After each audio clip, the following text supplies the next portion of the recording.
Throughout the day, we talked by phone and online with people who knew Jeanie, Veng, and Ditty growing up. Most were surprised that she was... I knew that it was a grieving mother. I felt so bad that She was a happy 2-year-old who loved the movie Frozen and blowing kisses goodnight. But on a cold December morning in North Carolina, a single 911 call, one that should never have had to be made, changed everything. What was first reported as a household emergency quickly unraveled into a story so strange and unimaginable that it's hard to comprehend how it could happen at all. This is the story of Macy Grace Ditty, and what happened next would expose a series of decisions, delays, and warning signs that can never be undone. Macy Grace Ditty was born on December 14, 2012, to her parents, Lee and Kevin Ditty. Shortly after birth, doctors noticed a minor condition affecting her tongue that made movement difficult, something commonly referred to as being tongue-tied. It was corrected early in her life with a routine medical procedure, allowing her to grow and thrive. With soft brown curls, warm brown eyes, and a smile that seemed to light up a room, Macy quickly became the center of attention wherever she went. She was lively, curious, and full of joy. Happiest when she was outdoors, chasing butterflies, playing with her dolls, or spending time surrounded by family.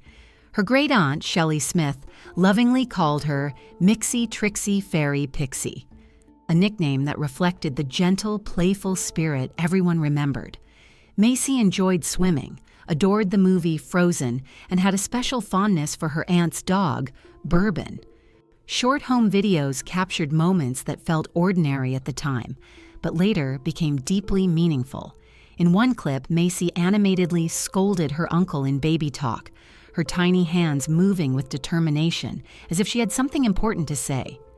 In another, she laughed while playing with her father, lifting his hat from his head and carefully placing it back, clearly proud of herself. Footage from a small amusement park showed her wide-eyed excitement during her first Ferris wheel ride, soaking in every moment. One of the most remembered clips was filmed during a quiet night at home, Macy smiling into the camera, softly saying, "Night, night," and blowing kisses before bedtime. At the time, it seemed like just another sweet moment. Later, it felt like a tender farewell no one could have imagined. Those close to Jeanie often described her upbringing as unsettled. Family members recalled a childhood marked by frequent changes and strained relationships, which shaped her early years. As a teenager, G moved between households and schools, sometimes clashing with those around her. Her Aunt Shelley later reflected that Jeanie often sought control in difficult situations, occasionally relying on untruths to influence outcomes. After finishing high school in Pennsylvania in 2011, Jeanie expressed a desire for structure and direction, believing that joining the military might offer stability and purpose. Leaving her earlier habits behind proved difficult. During her time in military training in Missouri, G struggled to adapt to the discipline and expectations placed on her. Fellow trainees later recalled moments where her actions drew attention in disruptive ways, including an incident that led to consequences for others in her unit. In 2012, she married Kevin Ditty, and the couple relocated to Fort Bragg in North Carolina. Later that same year, she was expecting a child and decided to step away from military service. Kevin was stationed overseas during most of the pregnancy, which meant he was not present for Macy's birth at Womack Army Medical Center. He was, however, able to return home shortly afterward, eager to meet his daughter. For many years, Jeanie maintained a close bond with her aunt, Shelley, who remained a steady presence in her life. When Macy was born, Shelley traveled to North Carolina to help care for the baby during those early weeks. Even after returning home, she made a point to stay involved, calling regularly and checking in each morning. Macy grew especially fond of time spent with her aunt and uncle, and over the next few years, they shared multiple visits that helped strengthen those family ties. As Macy grew, Jeanie held a series of jobs, including work at a fitness center, a car dealership, and a dental office. She also focused on regaining her physical strength after pregnancy. Meanwhile, Kevin remained stationed overseas, this time in the UAE, and relied on video calls to stay connected with his daughter. The distance placed strain on the marriage, and those close to the couple later described growing tension and uncertainty. Rumors circulated about Jeanie seeking companionship elsewhere, and before long the relationship began to unravel, leading to their decision to separate. Throughout this period, Jeanie frequently shared short videos of Macy online. Many showed a cheerful toddler laughing, smiling, and playing, moments that appeared ordinary on the surface. Others, however, raised quiet concern. Some clips captured Macy during moments of frustration or exploration, paired with captions or commentary that felt unsettling to viewers. In one instance, Macy could be seen standing somewhere higher than expected for a child her age, smiling at the camera, while an adult voice off-screen issued stern warnings she was too young to understand. Around this time, Jeanie began pouring much of her energy into a new pursuit: competitive fitness and weight training. By late 2014, she had entered a regional contest in North Carolina, placing outside the top ranks but embracing the attention that came with the experience. During that period, Macy stayed with extended family for several weeks at a time. According to relatives, Jeanie was often difficult to reach and did not clearly explain where Macy was staying, which meant Kevin was sometimes unable to speak with his daughter, even on meaningful occasions like her birthday. Family members later described this as confusing and troubling, though they were grateful for the opportunity to care for Macy and keep her close. As time went on, those around Jeanie noticed a pattern that raised quiet concern. Macy was frequently left with relatives or caregivers for extended stretches, often with little notice. When questions arose, explanations were usually brief and quickly dismissed, and communication sometimes stopped altogether. Family members later shared that they noticed small but troubling signs, moments where Macy seemed withdrawn, or where there were visible concerns that were explained away as ordinary childhood issues. Loved ones trusted Jeanie's reassurances, believing she was simply a strict or unconventional parent. In hindsight, they reflected on how easily concern can be softened by familiarity and love, especially when no one wants to imagine something being wrong. Outside the family, some caregivers also shared uneasy observations. A few babysitters later spoke about feeling that Macy's needs were not always prioritized, describing moments where she appeared tired, unkempt, or left in care longer than expected. One child care worker recalled reporting concerns after repeatedly seeing Macy remain at a gym daycare late into the evening, though no follow-up ever came. Friends who attempted to raise gentle questions found themselves pushed away, replaced by new caregivers instead. In early March of 2015, Jeanie shared an image of Macy online during a moment of distress, paired with commentary that many later viewed as alarming rather than playful.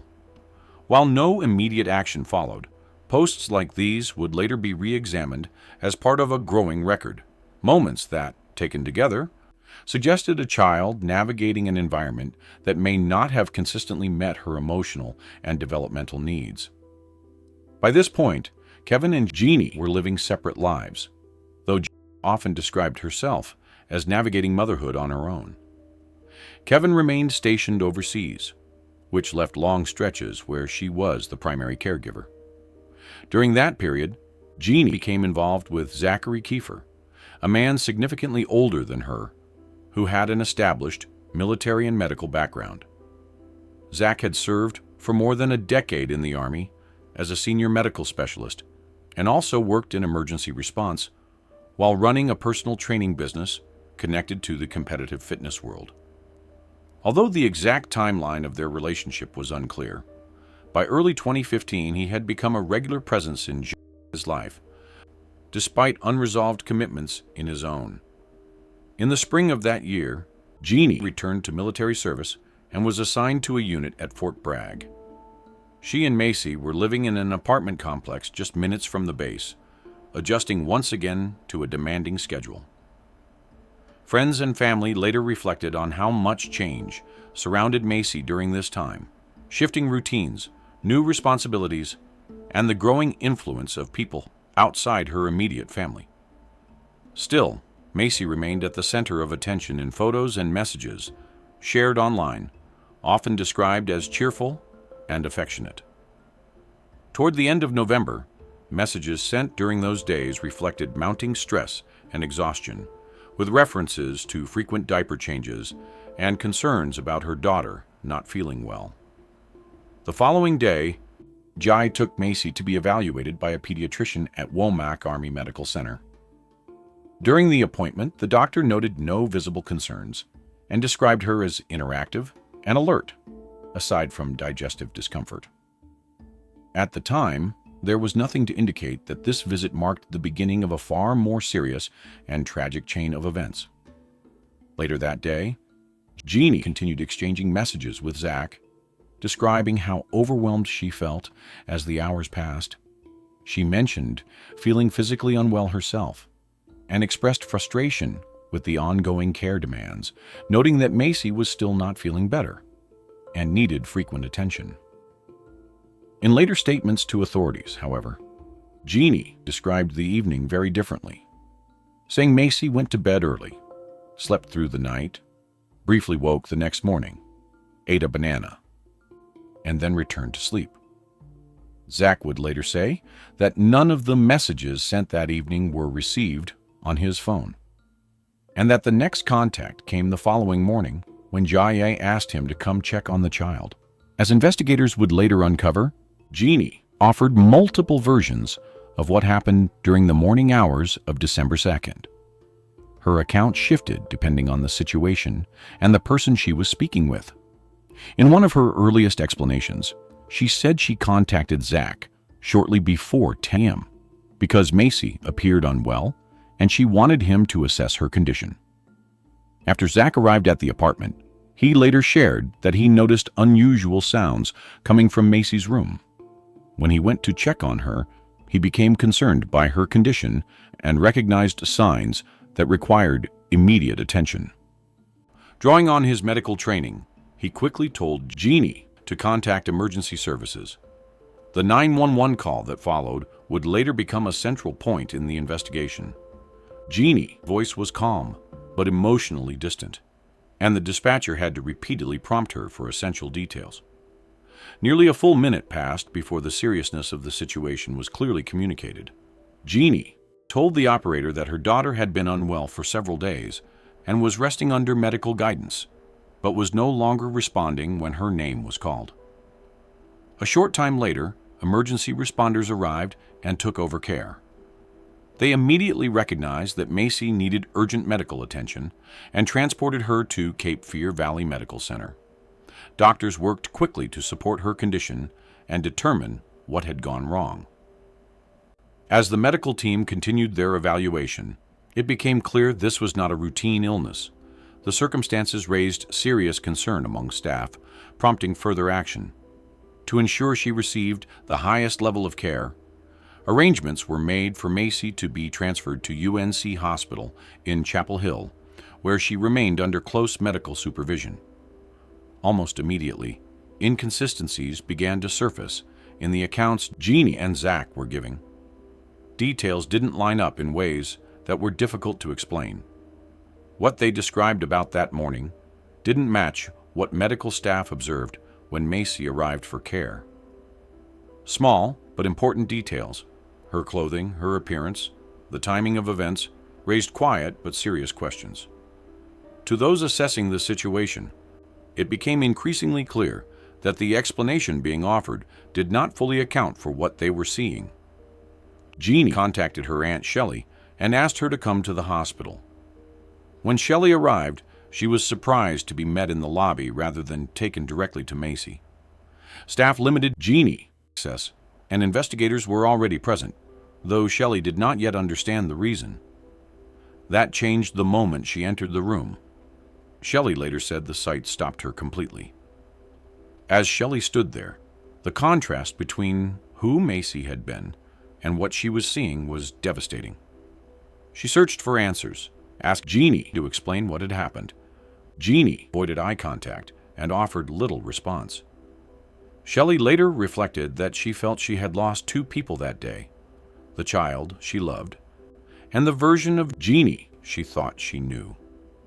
She spoke of grief layered with disbelief, realizing that the truth was far more complicated and painful than she could have imagined. From that moment on, nothing between them was ever the same. Meanwhile, the Red Cross was able to reach Kevin and arrange for him to return home as quickly as possible. When he arrived, he stayed by his daughter's side for several days. Not long after, she quietly passed away. Normally, this is the point in the story where accountability begins to take shape. Instead, events took an unexpected and unsettling turn. In the days following the loss, Jeanie 𝐂𝐸𝐬𝐻 created an online fundraising campaign, publicly stating it was meant to help cover memorial expenses. Friends and relatives soon raised concerns, noting that Kevin's military benefits were already in place to assist with those costs. The campaign was reported, and before any formal review could be completed, it was quietly removed. What became of the funds that had already been collected was never publicly clarified. Tensions within the family deepened as arrangements were made to say goodbye. Jeanie attempted to limit who could attend the service, including close relatives and Macy's father, though those efforts were unsuccessful. Disagreements arose even over how the child would be remembered, with funeral staff stepping in to ensure the service remained respectful and appropriate.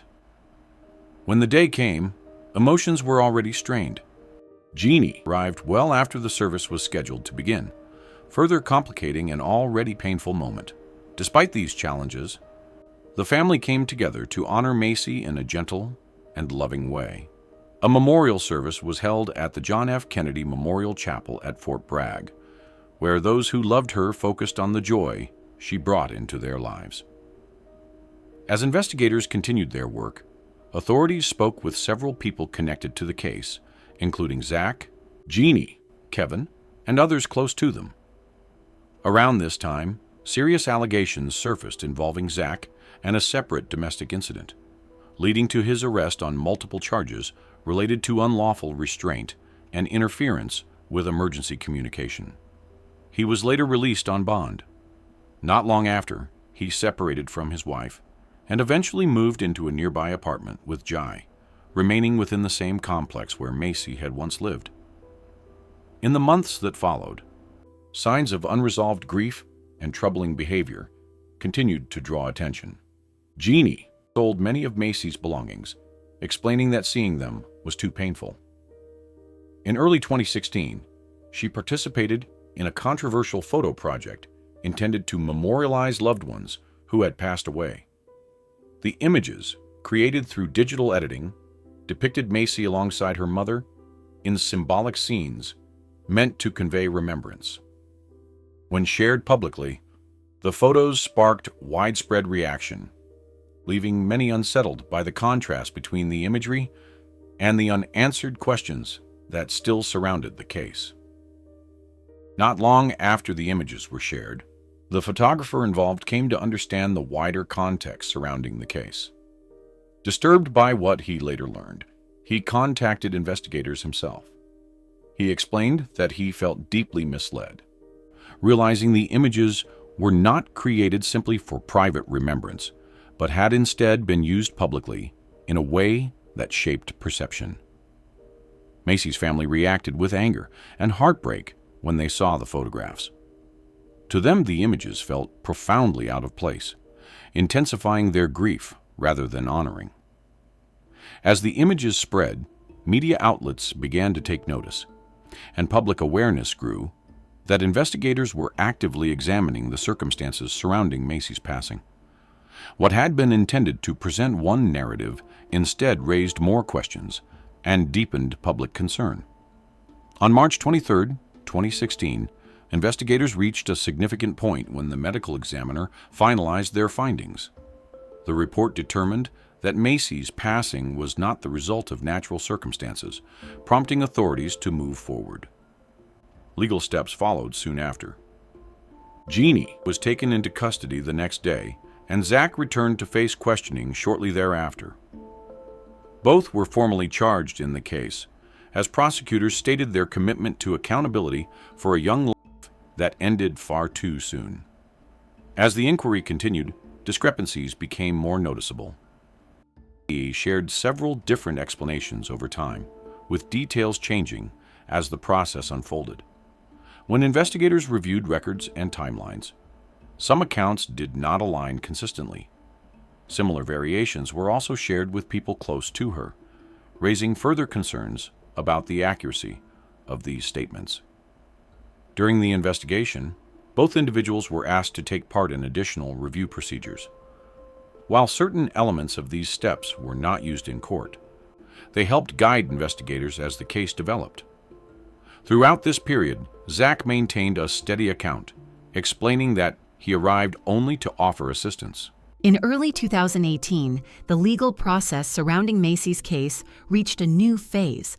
Jeanie was presented with an initial agreement that would have involved accepting responsibility for her role in what followed Macy's passing, along with cooperating in the case against Zach. However, that arrangement did not last. Only weeks later, prosecutors unexpectedly withdrew the offer, citing an internal conflict that required their office to step aside. No public explanation was ever provided. Responsibility for the case was transferred to an independent authority, and a new prosecutor assumed oversight. Fresh agreements were proposed to both defendants, but neither chose to accept, and preparations for trial continued. The following year brought a separate legal matter involving Zach and his former spouse. That case was closely watched, but ultimately did not result in a conviction. While serious claims had been raised, official records did not support them in a way that met the legal standard. Some observers speculated about personal motives behind the accusations, but no evidence was ever presented to confirm those theories, leaving them in the realm of unproven opinion. Later that same year, investigators revealed new professional findings that reshaped the direction of the case. Updated medical assessments suggested that the critical events affecting Macy occurred well before Zach was present that morning. Based on this information, all charges against him were dismissed. This decision was met with mixed reactions, though many members of Macy's family expressed agreement, believing the evidence pointed elsewhere. After spending nearly 4 years in custody, Zach was released. In March of 2020, the case finally went before a jury. The courtroom became a place of intense emotion as both sides presented sharply different interpretations of the events. When deliberations concluded, the jury was divided. A majority believed the evidence showed clear responsibility, but a small number could not reach the same conclusion. Without a unanimous decision, the judge was required to declare a mistrial, leaving the case unresolved once again. In the aftermath, nearly every role in the courtroom changed. New leadership took over the prosecution, a different defense attorney was assigned, and a new judge was appointed. Jeanie remained in custody on a significant bond, though that situation would soon change. In 2021, another agreement was offered, this time involving a more serious acknowledgement of responsibility. Jeanie declined, stating she would only consider lesser admissions. When pressed on what those admissions would relate to, she refused to clarify. A new trial was scheduled, but shortly before it began, her attorney filed a motion seeking enforcement of the earlier withdrawn agreement. The judge granted the request, reduced her bond substantially, and allowed her release just days before the holidays, despite objections from prosecutors. She has remained free since that decision. That ruling did not stand. In mid-2024, a higher court overturned the order, reopening the path toward a new trial. Prosecutors confirmed they would continue pursuing the case, stating their determination to seek accountability had not changed. Life moved on in visible ways. Later finalized her divorce, began using a different name, altered her appearance, and re-entered the dating world. Online posts reflected a desire for reinvention and understanding, though they were deeply painful for Macy's family to witness. In late 2023, Jai welcomed another child. She has never been convicted in connection with Macy's passing and currently retains custody. This reality has been especially difficult for relatives who continue to voice concern, fearing history could repeat itself. Aunt Shelley, one of Macy's strongest advocates, has continued to speak out. Through a public page dedicated to Macy's memory, she has shared her fears, her grief, and her hope that greater awareness might help prevent similar tragedies in the future. Her words are deeply emotional, reflecting years of unanswered questions and a love that has never faded. My take on this case is that it shows how deeply difficult situations can develop when stress, lack of connection, and unmet needs build quietly over time. The warning signs were not a single event, but a gradual pattern. Ongoing exhaustion, unclear explanations, and moments where additional support could have made a difference. When people feel overwhelmed, delays and missed connections can allow problems to grow instead of being resolved. Preventing similar outcomes in the future requires stronger community awareness, earlier support, and systems that respond with care before situations escalate. When concerns are acknowledged early and help is accessible, outcomes can change for the better. If this story stayed with you and encouraged reflection, please consider liking the video and subscribing. Supporting this channel helps keep important stories told with care, respect, and awareness.